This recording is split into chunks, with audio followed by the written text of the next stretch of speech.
Hello, tiny friends. Welcome back to Tiny Keyhole Minis. I'm Jolene, and today I am working on some photo frames for the portrait wall. And I thought I better start gathering some of these frames and working on them. I've been working on these frames over time, and each time I work on frames, I do a batch of frames at a time. And I just feel like that's the best thing to do. When you're working on frames, create several frames in one batch because you can never have too many frames, and you can use these for mirrors as well. So I'm going to show you how I created some of these frames. I'm going to work on some of these frames. I'm not sure if I'm going to put all of these frames in the Josephine house. I may use some in future projects down the road, but it's always good to have lots of photo frames because you want to use a lot of frames in your different scenes. And again, they could be mirror frames as well. So I'm going to show you some things, and maybe you'll get inspired. Maybe it'll give you some ideas to create some of your own. The possibilities of creating frames are so endless because there's millions of different frames out there. So there's really no wrong way to make a frame. You just let your imagination go. And I've used several different materials. So starting with my clay molds, I created some frames with the silicone mold using my air dry clay. And this air dry clay is from Dollhouse. If you're trying this technique for the first time, you've never tried it before, or you're still kind of new at it, it does take some practice, but I'm going to share some of the things that I've learned that has been pretty helpful for me while doing this technique. I've shared some of these helpful hints and tricks in past videos, but I know there are so many more new subscribers to my channel, so I'm just going to share them again. It really helps if you roll your clay in a snake form, and then you can just wrap it in and kind of pack it in.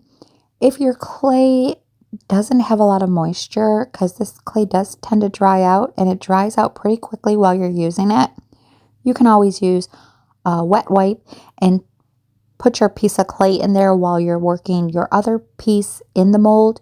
And you can always just dip your fingers in some water and add it to the clay. It brings the moisture right back. And it also helps when you're packing in layers. So you can just rub your finger around the first layer. The second layer of clay will stick really well to it. It also helps to smooth the clay down so that it's more even around the top of the frame or around the top of the mold. So I'm just dipping my fingers in some water as I'm working this clay in. So it's always helpful to have a container of water sitting next to you, or some wet wipes, or maybe a wet paper towel or napkin while you're working with your air dry clay. You always kind of want to keep it nice and even so that you don't have thinner sections of your piece when you pop it out, because those are prone to break easily. So you can tell while you're working this where you need to fill in more clay, and then you just add small amounts at a time. And then you can run your finger around it. I like to just put them in some water so my fingertips are wet. Run them around the clay so it smooths it down, makes it nice and even. And then you can feel where there's excess clay, and you can just run your finger around that and push that out of there so that you don't have thicker areas and all that excess clay in the end. Over time, I've gotten to be a lot faster at this technique, but I want to show you, once you get your mold area filled in, what I'm doing is I am pushing the clay from the outer edge inward, and that will bring your edges out. This piece here has a lot of different shapes around it, so you want to make sure your clay isn't hanging over the edge. So if you just take your fingers and go around the outside edge and push inward, you'll be able to see those edges. And then for the inside ring, I take my fingers and I push out, and this will make sure that there's no clay hanging over any of those edges on the inside. So this will eliminate excess clay from drying in those areas. So you should be able to see your edges inside and outside, or whatever type of mold that you're making. Once I got my molds filled, I'm just dipping my fingertips in a little bit of water, running them around the back. This will smooth it out. It will make it a little more even. It helps to clear out any excess clay you have, and it helps to push the clay around. And then if your clay is drying on you, of course it helps to add more moisture to the clay. Some of the molds are a lot thinner and more flexible than others. And right now I'm creating some long chains or ropes. But this is the same technique I use for the other molds as well. You want to flip your mold over and peel it back while you're gently holding down and just helping your clay stay down to the paper. This way, it prevents breakage. As you've seen in the beginning, I had a little piece break off, but that's okay because I'm just going to be using this to add on top of the other clay pieces. I like to release my clay when it's still semi-wet because I like to shape my clay around. If you don't want to shape your clay, or you're not molding it to a glass piece or something like that where you have to mold it, let it dry completely before popping them out of the mold. Or you can heat them up a little with a hair dryer. I've popped them in the toaster oven for a couple minutes. Having some of it dry, I guess you would say pre-dry, really pops that clay out very easily. They're going to stick a little more if they're more wet. So you just have to be more careful while you're releasing it. But right now, I'm just taking the chain and trying to create an oval shape. Again, I'm going to be adding a couple of these pieces together to create a frame. And I'm going to add some of these pieces onto another frame completely. And this will just give it a whole nother look. And I'm just trying to be creative with it. You could totally just be creative with it. You can shape these to squares. You can shape them to any shape you'd like. I'm just doing an oval shape for this. If your pieces break, you can always fuse them back together with some water. So just wet your hands, wet the clay, gently fuse them back together. Be very light-handed because you will kind of misshape your mold. So you just want to be very careful when doing this, or you can let it dry and then just add some glue, or add some glue afterwards for added security. So you can use several different pieces of different molds and add them all together to create one whole frame. And then you can use these for mirrors, for photos. You can use them for furniture pieces. You can use them for decorative pieces on furniture. So you can get really creative with these. They don't have to have one purpose. They can have several different purposes. It's not just for framing. You can cut any type of piece out that you would like and add it to whatever you would like. You can really think outside the box here and get super creative when using these molds with air dry clay. For this one, it's just a thick medallion piece, but I'm going to cut out the center section and create a frame with it. I'm just going to use my craft knife to carefully cut the clay while it's still wet, and I'm holding it very lightly so that I don't flatten out any of the detail that's been molded. Once I get it out, I can just pop it back into shape. This piece has a little dent in it, but that's okay. I'm just going to cover that up with a little rose flower and a couple leaves that I molded. So if you have pieces that have imperfections and you're not okay with that, don't throw them away. Just find other things to cover those areas up and you can still use it. I'm using wood glue to attach these pieces together, but I'm sure you can just use regular PVA glue or tacky glue. I don't think it makes a difference. I've just always used wood glue on this. Here's what the frame looks like now, and I could either have the flower on the top or on the bottom. These frames are dried now, and these are the clay frames that I made in this batch. I added an additional rope chain to the inside of this frame to hide some of the imperfections so you can see some of the wood glue. But I'm okay with any of the imperfections for the Josephine House because in the Josephine House, everything is old. I made this frame by using 2 of the rope chains. I added some flowers onto this frame just for added detail. I'm not trying to hide any imperfections on this one. These frames are mass produced and you see them quite often, so I'm just trying to think of ways that I can change them up and make them look different from the rest. So by adding different molds and bits and pieces of different molds, it really gives your frame a different design. And now I want to show you that you can gently and lightly file these. And I'm just using a little emery board. And I've found that the back of the emery board is strong enough because the clay is still soft and you don't want to risk filing away any of your design. But I'm just using this to smooth it down some. You can also use a metal needle file. So I'm just using this little file to extend some of the design grooves all the way to the ends of the corners.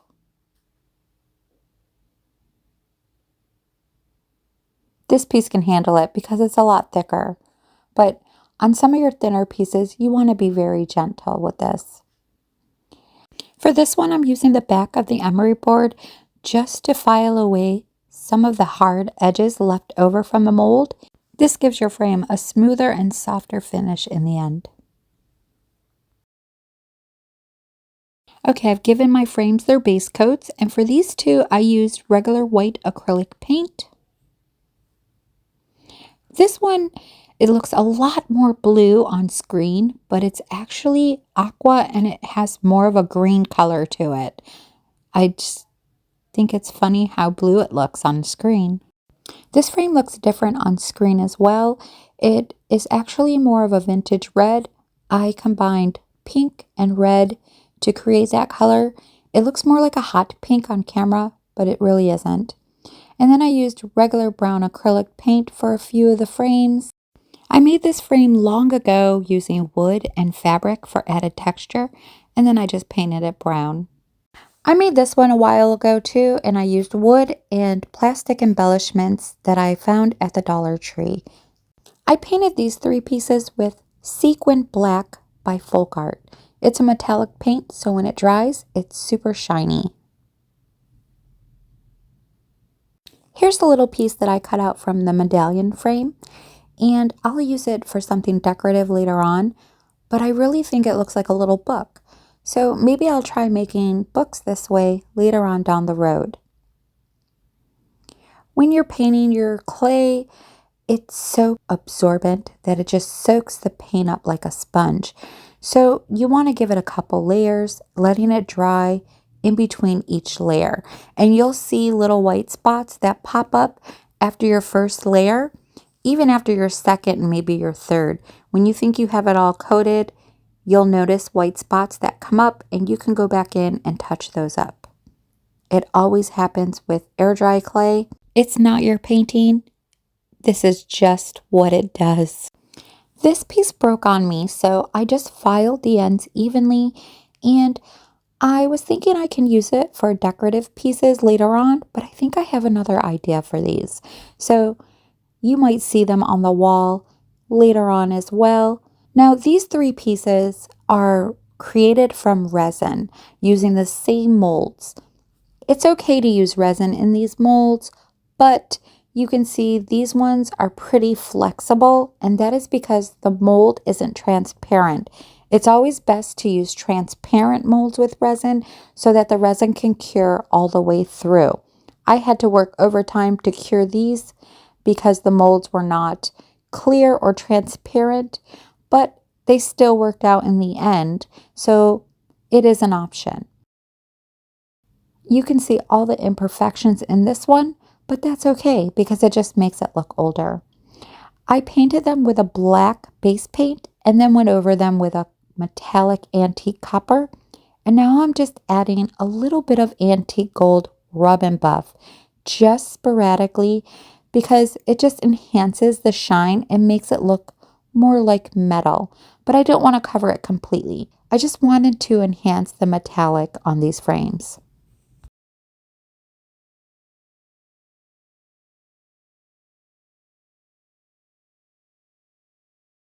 I'm also going to add some of the gold rub and buff to this frame, but I'm doing it very lightly because I want it to look really worn down. But the rub and buff will help bring out some of that detail on the embellishments and just make them pop a little more.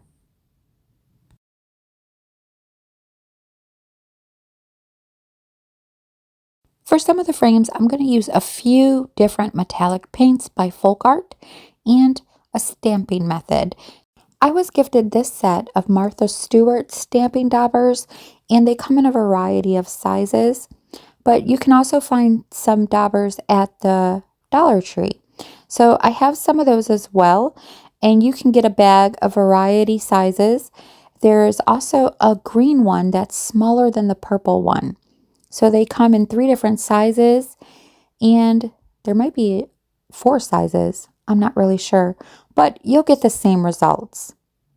So I'm just lightly stamping on the silver. It's a sterling silver, and it's not very bright, so it looks kind of light and dull. I like to use it as a more worn down look.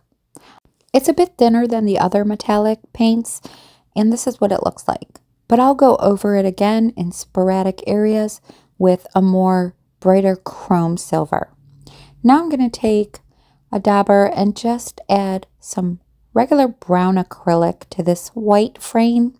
I've stamped off all the excess, and now I'm just kind of dry brushing it on, or dry stamping it. But this one turned out to be one of my favorite frames.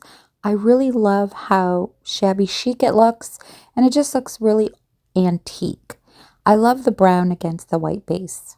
I used a cream color to stamp over this one, but I'm going to go into the darker areas with more of a darker aqua greenish color just to bring out some of the shadows. I stamped this one with a peach color, and this one is a cream over brown. I used an ivory over brown for this one. And now I'm going to use antique metallic gold, rose gold, and my chrome marker. So I went over just a few areas on this. I didn't want to do the whole thing. I still wanted some of the areas to look like they were more worn. I went over this with rose gold.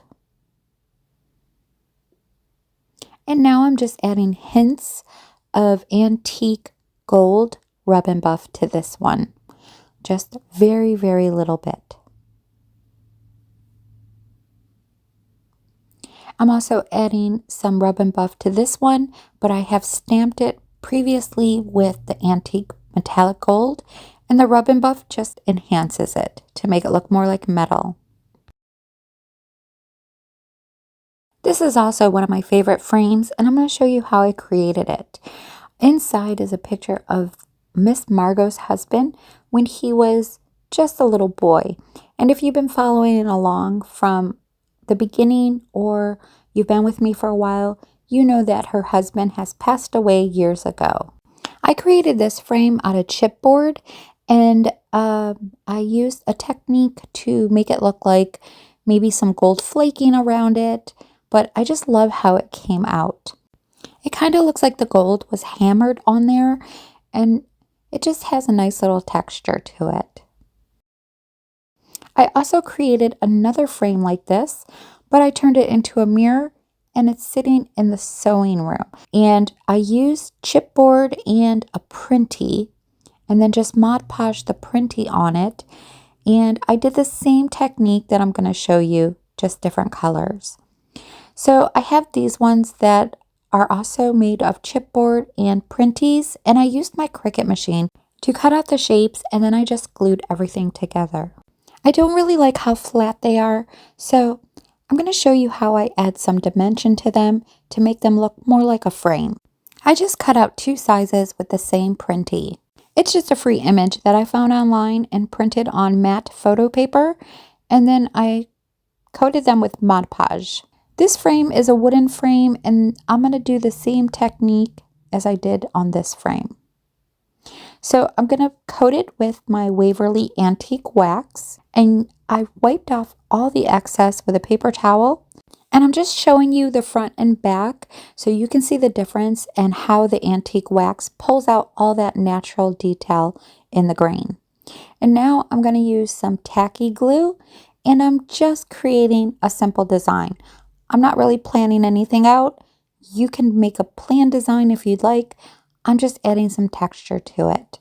So I'm just randomly adding this glue in areas around the frame. And I'm kind of stipling it on there. This just gives it more of an antique look and something that I just played around with and came up with. The first layer of glue will dry pretty thin, and you might want to go back in and add a second layer. But as the glue thickens up, you can go back in and start poking some texture into it. And this will give it that hammered metal look. I'm also applying more glue as needed. Before it dries completely, I'll go back in and add some more texture, just poking it with the toothpick. It dries pretty clear, but you can still see it. And I'm just going to bring out that detail with a little bit of the gold rub and buff. You guys can use any metallic color paint you would like. I might try this technique when I make the antique photo albums. I think it'll look really good on the cover. You can also use the same technique to add to different furniture pieces or accessories to give it a metal look around the corners. I'll go over this with some black later on to give it more of an aged look. And I decided to enhance some of this gold with the antique gold rub and buff. I really love how this simple technique gives your frames more of an antique look.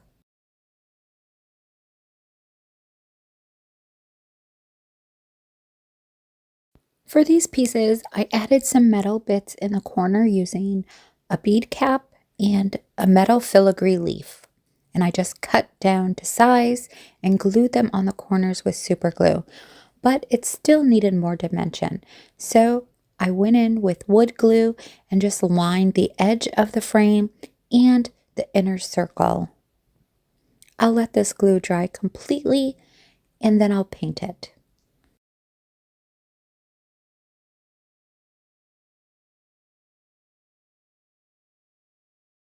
It's kind of hard to see now that it's dried, but I'm just going over it with antique gold rub and buff just to bring that out.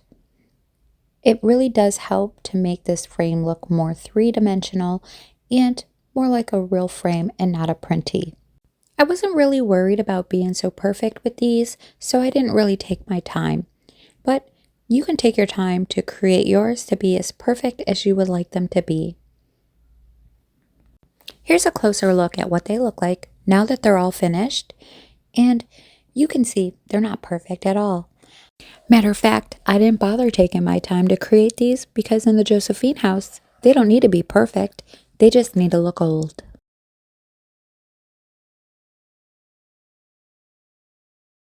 I have some other pieces that I can use for frames as well, like these wooden oval cutouts.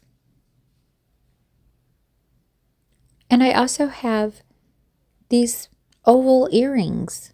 They still have the posts on them, so I can choose to cut them off or just poke them right into the wall. I have this metal brooch that has a rose stone in it. The rose stone came out on its own, so I didn't have to take it apart, but I did take off the pin to it, and I'm going to use this frame. I also have this one. This was originally a magnet, and then it had a pin glued onto it.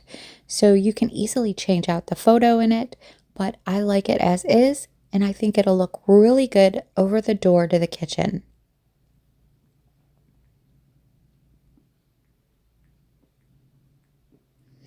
This piece is a necklace charm, and I haven't quite decided yet if I want to leave it as is and just put it in the house as a decorative picture or use the frame for it for a photo. So I haven't bothered to take it apart yet. I think I'm just going to leave it as is and hang it as a decorative picture. Here's another metal pin. I haven't bothered to take the pin off yet, but I really love the frame around this, and I think I'm going to place this in the house as is. I think Miss Margot is a God-fearing woman, so this is going to go in the house. And then for this stone, I absolutely love it, so I'm going to use it as a decorative piece on something else. I found this picture in one of the boxes in Miss Margot's attic, and I believe it is her husband when he was an infant. So I'm going to frame this and add it to the wall. This picture is of my first grandson meeting Santa for the first time, and I just loved it so much. It's so classic. He was so intrigued, and he had no fear at all. So this is going on the wall as well. This picture is of my great-grandmother and my great-aunt. I made both of these frames with wood and lace ribbon for the trimming. I also have this frame that I purchased off of Temu, and it did have a back on it, but I removed the back so that I can add this to the wall. And I believe I'm going to switch out the photo and then just use the photo for something else. But I think that one of Miss Margot's relatives should go in this frame. I'm really happy with this collection of photo frames. I believe that an old wall would have a variety of different frames to make it look more authentic. That is all I have for you today, tiny friends. I hope you enjoyed this video. If so, please click that like button and give it a thumbs up. And let me know what you thought about these photo frames in the comments below. I hope you were inspired to create some of your own photo frames as well. As always, I'd like to thank everybody for subscribing and helping my channel to grow, and welcome all my new subscribers. Thank you so much for joining me on my miniature journey. Until next time, tiny friends, I hope you all have a lovely day, and I will see you all on the mini side. Bye-bye.